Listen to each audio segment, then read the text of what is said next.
출애굽을 준비하라는 제목으로 여러분과 함께 말씀의 은혜를 나누도록 하겠습니다. 여러분, 옛말에 양병 10년, 용병 1일이라는 말이 있습니다. 들어보신 적이 있으십니까? 무슨 말이냐면 병사를 키우는 데는 10년이 걸리지만 병사를 사용하는 데는 하루밖에 걸리지 않는다는 뜻입니다. 다른 말로 하면 하루를 위하여 10년을 준비한다는 뜻입니다. 모든 것이 다 그렇습니다. 우리 학생들은 어떻게 보면 수능 시험을 치르기 위해서 초등학교 6년, 중학교 3년, 고등학교 3년, 12년 동안 공부를 합니다. 취업 준비도 취업 시험을 치르는 하루를 위해서 몇 년을 고생을 합니다. 음악 연주자들도 그날 하루 5분 동안의 연주를 위해서 수많은 시간을 연습을 합니다. 이렇게 중요한 한순간을 위해서 우리는 많은 시간을 준비합니다. 성경에 보면 하나님도 하나님의 뜻을 이루는 한순간을 위하여 수많은 시간을 준비하고 계심을 알 수가 있습니다. 이제 우리는 창세기를 끝내고 출애굽기를 시작하는데 우리는 출애굽기를 통해서 하나님의 오묘한 역사를 경험할 수가 있습니다. 요셉이 있는 애굽에 정착하게 된 야곱과 그 가족들은 애굽의 고센 땅에 거주하게 됩니다. 그런 후에 야곱은 17년이 지나서 147세에 숨을 거둡니다. 그리고 요셉은 80년이 지나 110세에 숨을 거둡니다. 요셉이 숨을 거두는 장면으로 창세기가 끝나고 출애굽기가 시작이 됩니다. 여러분, 창세기와 출애굽기는 서로 따로따로 쓰여진 책이 아닙니다. 모세 오경인 창세기, 출애굽기, 레위기, 민수기, 신명기는 하나로 연결된 하나의 책입니다. 그래서 창세기가 끝나고 출애굽기가 시작되는 출애굽기 1장 1절에서 7절 말씀을 보면 마치 창세기의 마지막 내용을 정리하듯이 야곱이 그의 가족 70명을 데리고 요셉이 있던 애굽에 정착하였다는 내용으로 시작합니다. 그런 다음 출애굽기 1장 8절에는 이런 말씀이 나옵니다. 출애굽기 1장 8절입니다. 요셉을 알지 못하는 새 왕이 일어나 애굽을 다스리더니. 요셉이 애굽 총리로 있었을 때에 야곱과 그 가족들은 애굽에서 잘 지냈습니다. 그런데 요셉이 죽고 애굽 왕 바로가 요셉을 알지 못하는 왕으로 교체가 되면서 상황은 완전히 새로운 국면을 맞이합니다. 그 새로운 국면이 뭐냐면 이스라엘 백성들이 학대를 당하는 것입니다. 그리고 야곱과 그 가족이 애굽에 온 이후로부터 이스라엘 백성이 출애굽하기까지 걸린 시간이 430년입니다. 출애굽기 12장 40절 41절입니다. 이스라엘 자손이 애굽에 거주한 지 430년이라 430년이 끝나는 그날에 여호와의 군대가 다 애굽 땅에서 나왔은즉. 여기서 여호와의 군대는 이스라엘 백성들을 말합니다. 여러분, 전에 제가 하나님이 이스라엘 백성들을 애굽으로 보낸 이유를 설명한 적이 있습니다. 아브라함부터 거주하던 곳이 가나안 땅이었는데 가나안 땅의 초기 원주민들과 계속적인 전쟁을 통해서 나중에 7개의 부족이 가나안 땅을 차지하였습니다. 가나안 땅에 정착한 7개 부족은 막강한 힘을 가지고 있었기 때문에 만약에 이스라엘이 가나안 땅에 있었다면 가나안 족속에 휘말려서 이들이 섬기는 우상을 숭배하게 되었을 것입니다. 이에 하나님은 이스라엘 백성들을 믿음에 지키기 위해서 이스라엘 백성들을 애굽으로 보내셨습니다. 그래서 야곱과 그 가족들도 요셉이 있는 애굽으로 왔는데 이 땅에서 430년 동안 있었던 것입니다. 너무 긴 세월 아닙니까? 그러면 하나님은 이스라엘 백성들을 왜 430년 동안이나 애굽에 있게 하셨을까요?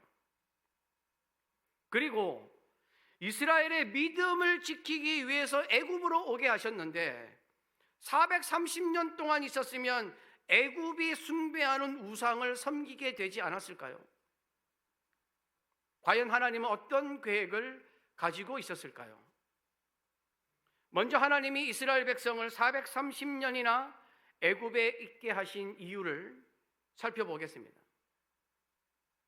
하나님은 믿음의 사람 아브라함 때부터 계속해서 약속하신 말씀이 있었습니다. 창세기 12장 2절입니다. 내가 너로 큰 민족을 이루고 내게 복을 주어 내 이름을 창대하게 하리니 너는 복이 될지라. 그리고 야곱이 가족들을 데리고 애굽으로 내려갈 때에 하나님이 야곱에게 하신 말씀이 있습니다. 창세기 46장 3절입니다. 하나님이 이르시되 나는 하나님이라. 내 아버지의 하나님이 애굽으로 내려가기를 나는 내 아버지의 하나님이니 애굽으로 내려가기를 두려워하지 말라. 내가 거기서 너로 큰 민족을 이루게 하리라. 큰 민족을 이루게 하리라. 그래서 하나님은 이스라엘이 애굽 땅 고센 땅에서 거주할 때에 생육하고 번성하게 하셨습니다. 창세기 47장 27절입니다. 이스라엘 족속이 애굽 고센 땅에 거주하며 거기서 생업을 얻어 생육하고 번성하였더라. 출애굽기 1장 7절입니다. 이스라엘 자손은 생육하고 불어나 번성하고 매우 강하여 온 땅에 가득하게 되었더라. 여러분, 이 야곱의 가족이 애굽으로 왔을 때 인원이 70명이었습니다. 그런데 출애굽하여 애굽에서 나갈 때에 인원은 얼마냐면 성경에 장정만 60만이었다고 되어 있습니다. 여러분, 장정은 힘이 센 한창 나이의 젊은 남자들을 가리킵니다. 그러니까 젊은 남자의 수만 60만이었습니다. 그래서 출애굽 당시 이스라엘 전체 추정 인원수는 200만 명 가량입니다. 여러분, 계산상으로 70명이 200만 명이 되려면 약 한 14세대가 이어져야 합니다. 그리고 한 세대마다 인구가 한 세대가 계속 내려갈 때마다 인구가 2.3배가 증가를 해야 430년 안에 70명이 200만 명이 될 수가 있습니다. 그러니까 70명이 430년 만에 200만 명이 되는 것은 매우 높은 인구 증가율입니다. 그러면 어떻게 이게 가능했느냐? 그래서 하나님이 생육하고 번성함이 매우 강하게 하신 것입니다. 그러므로 하나님이 애굽에 이스라엘을 430년 동안 있게 하신 이유는 큰 민족이 되게 하리라는 약속을 지키고 계셨던 것입니다. 그러면 애굽도 하나님을 믿지 않는 우상의 나라인데 그 우상에서 벗어나서 하나님을 바라보는 게 가능했을까? 여러분, 고대 애굽에, 고대 이집트에서 숭배하던 신의 종류가 몇 개인지 아십니까? 주요 신들과 함께 작은 지역 신들까지 다 합하면 700개에서 2000개라고 알려져 있습니다. 우상신이 700개에서 2000개입니다.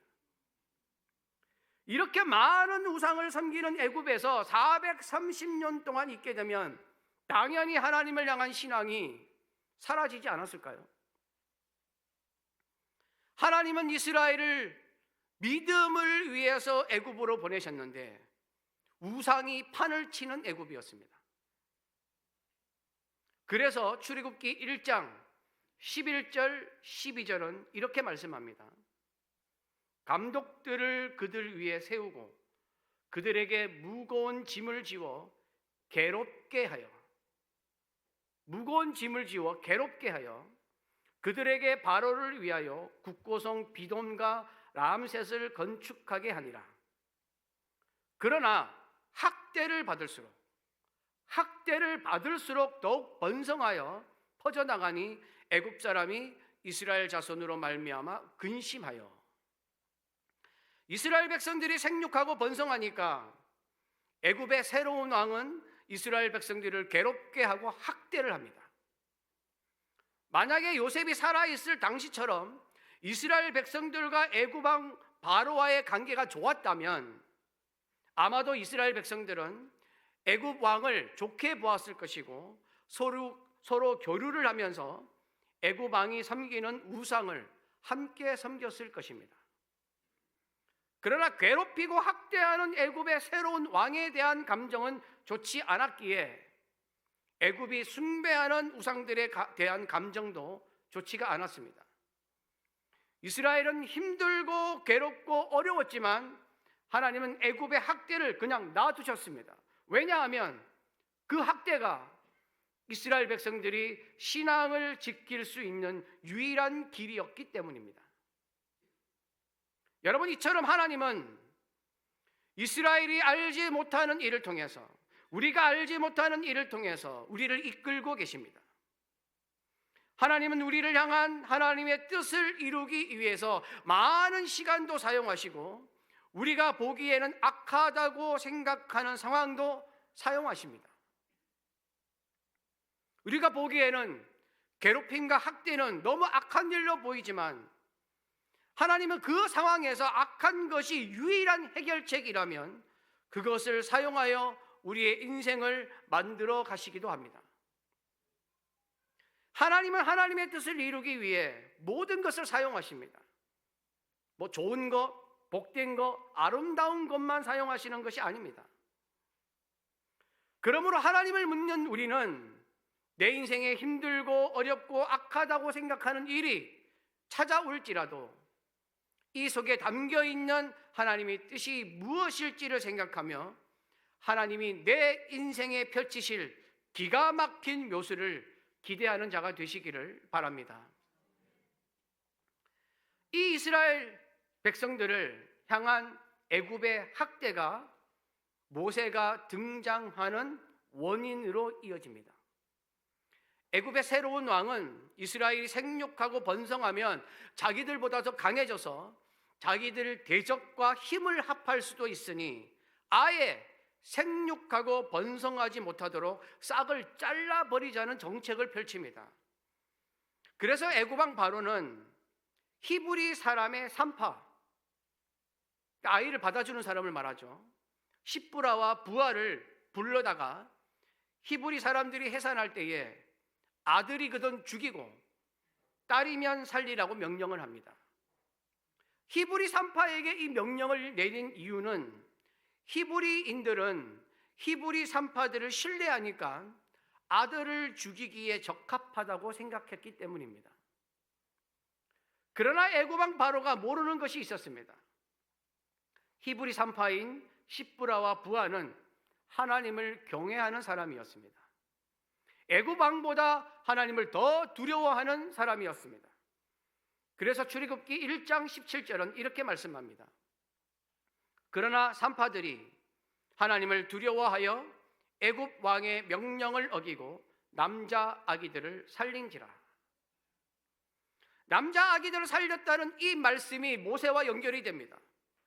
출애굽기 2장의 시작은 남자 아기를 살리는 내용으로 시작합니다. 레위 사람의 결혼 이야기가 나오는데 이 사람들이 바로 모세의 아버지 아므람과 모세의 어머니 요게벳입니다. 아므람과 요게벳이 모세를 낳는 장면이 나오는데 모세는 세 번째 아이입니다. 누이였던 미리암과 형 아론이 있었기 때문에 세 번째 아이인데 모세를 낳고 이 아이를 석 달 동안 숨기다가 더 이상 숨길 수가 없어서 갈대 상자에다가 방수 역할을 하는 역청과 나무질을 칠해서 거기에 아기를 놓고 나일강 갈대 사이에 둡니다. 그때 애굽 왕 바로의 딸이 목욕을 하러 나갔다가 아기를 발견합니다. 그런데 이 아기가 히브리 사람의 아기라는 것을 한눈에 알아봅니다. 죽여야 하는 히브리인의 남자 아기가 살아있는 것을 본 것입니다. 이때 애굽 왕 바로의 딸이 이 아기는 히브리 사람의 아들이라고 하면서 죽이라고 명령만 하면 이 아기는 끝납니다. 그러나 하나님은 히브리 사람의 아기를 만난 애굽 왕 바로의 딸의 마음에 불쌍히 여기는 마음을 주십니다. 그리고 바로의 딸은 내가 그를 물에서 건져내었다라는 뜻으로 이름을 모세라고 짓고 자기 아들로 삼습니다. 이렇게 히브리 사람 모세는 애굽의 왕자가 됩니다. 하나님은 왜 애굽 왕 바로의 딸에게 불쌍히 여기는 마음을 주셔서 모세를 애굽의 왕자가 되게 하셨을까요? 하나님은 이스라엘 백성이 큰 민족이 되게 하리라는 약속을 이루셨습니다. 또한 이 약속을 이루기 위해서 이스라엘의 믿음을 지킬 필요가 있었기에 괴롭힘과 학대를 당해도 그냥 놔두셨습니다. 그리고 이제는 이스라엘을 애굽에서 나오게 하실 때가 되었습니다. 애굽에서 나오게 하시는 것도 하나님의 약속이었습니다. 하나님은 야곱이 애굽으로 나올 때에 이런 말씀도 하셨습니다. 창세기 46장 4절입니다. 내가 너와 함께 애굽으로 내려가겠고 반드시 너를 인도하여 다시 올라올 것이며 요셉이 그의 손으로 내 눈을 감기리라 하셨더라. 너를 인도한다는 것은 이스라엘 백성을 인도한다는 것입니다. 야곱의 이름이 이스라엘이지 않습니까? 하나님은 야곱의 후손 이스라엘 백성들을 인도하여 다시 가나안 땅으로 올라오게 할 것이라고 말씀하셨습니다. 그래서 하나님은 이를 위해서 지도자가 필요했습니다.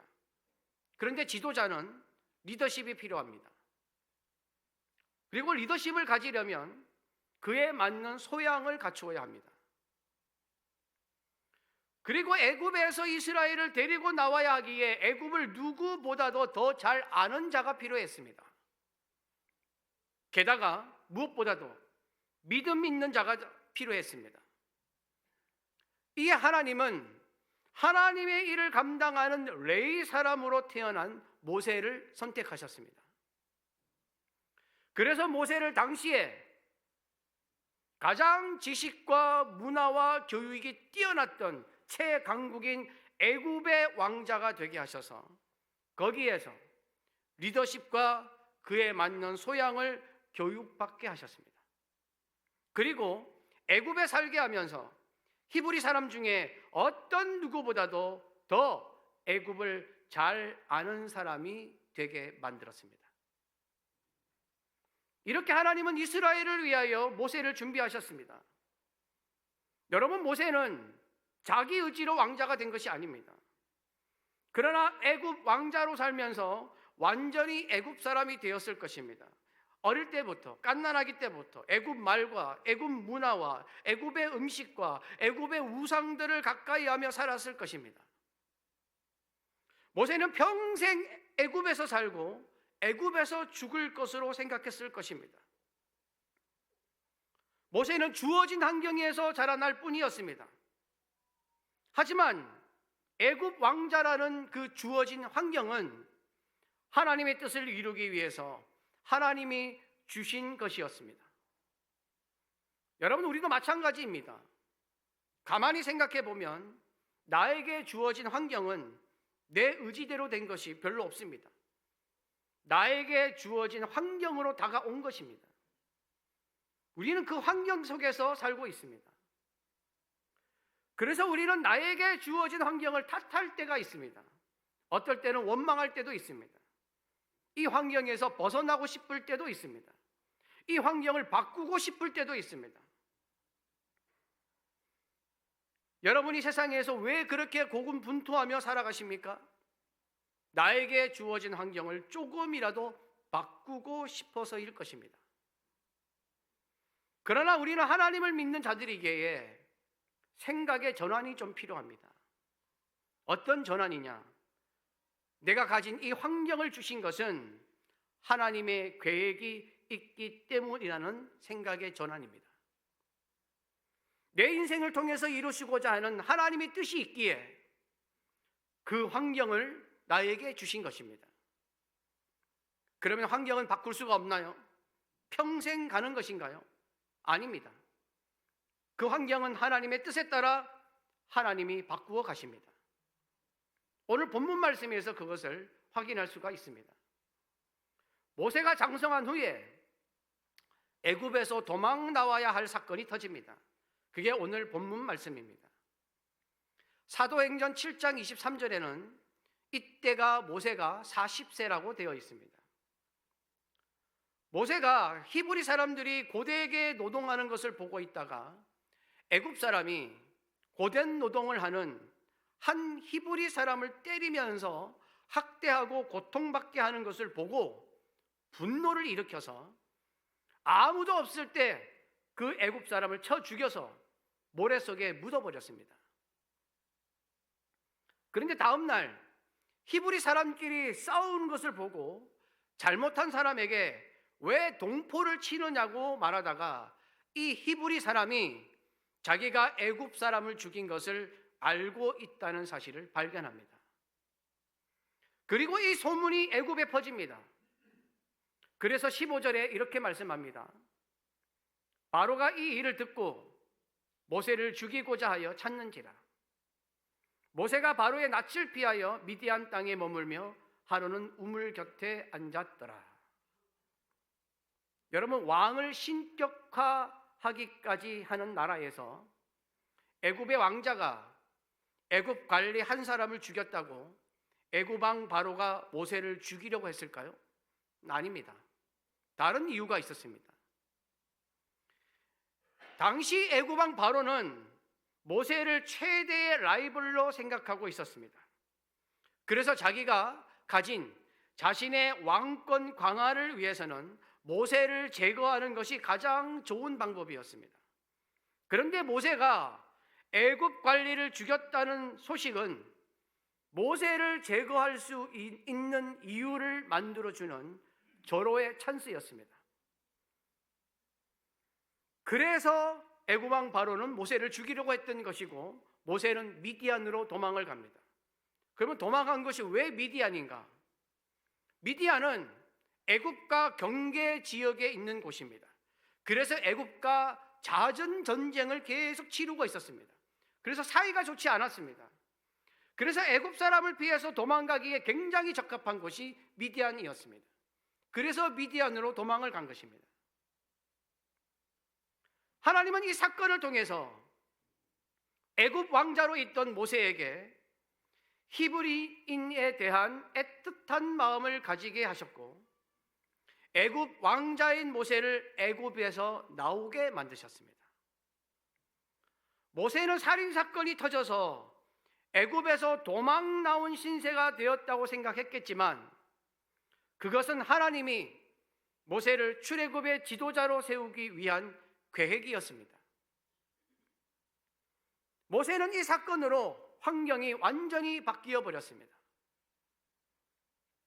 애굽의 왕자로 있다가 하나님은 모세를 출애굽의 지도자로 삼기 위한 환경으로 만들어 가고 있었습니다. 이처럼 하나님은 우리를 향한 하나님의 뜻을 이루기 위해 우리의 환경을 바꾸시기도 하십니다. 이렇게 하나님은 모세의 환경을 바꾸시면서 출애굽을 준비하고 계셨습니다. 하나님은 이스라엘 백성들의 믿음을 위해 애굽으로부터 억압과 학대를 당하는 것을 놔두셨습니다. 하지만 하나님은 이스라엘을 기억하고 계셨습니다.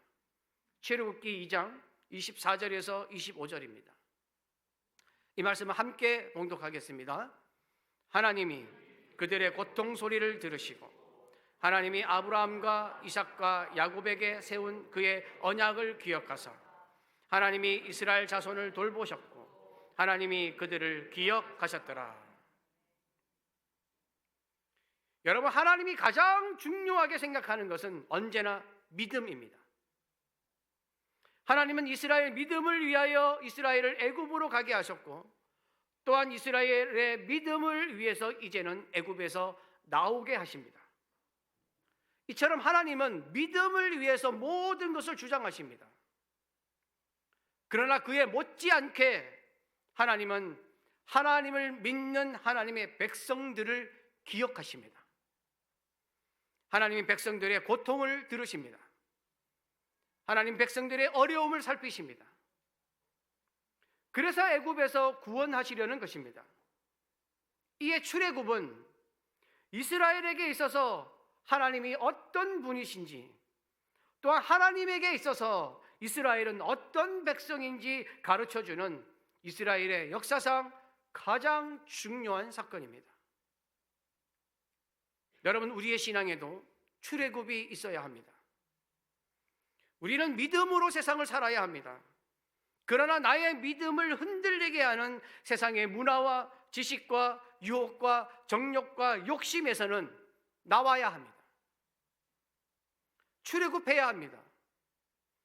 나에게 있어서 하나님이 어떤 분이신지, 하나님에게 나는 또 어떤 백성인지를 알게 하는 믿음의 출애굽 사건이 있어야 합니다.